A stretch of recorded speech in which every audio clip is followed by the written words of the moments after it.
Hi hello नमस्कार. तर तुमच्या सगळ्यांचं एकदा आपल्या फॅमिली ब्लॉगमध्ये मी सीमा खूप सारं स्वागत करते. आज बनवणार आहे मी भरली भेंडी. तर रुद्रांशला अगोदर शाळेत सोडलं आणि नंतर मग भाजी करायला घेतली.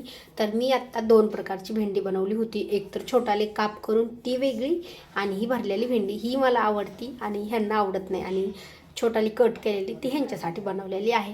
ह्याच्यामध्ये मी 2 मिरच्या पण टाकलेल्या आहेत, कारण की मला तळलेली मिरची खूप आवडती. तर म्हटलं चला वेगळी करूपर्यंत एकत्रच करून घेऊयात.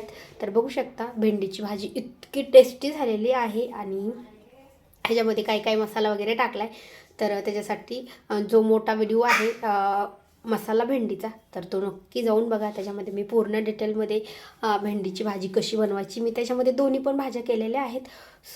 नक्की जाऊन बघा. व्हिडिओ आवडल्यास लाईक करा, आणि चॅनलवरती नवीन असाल तर चॅनलला सबस्क्राईब करा. त्या साईडला बेल आयकॉन आहे ते पण क्लिक करा.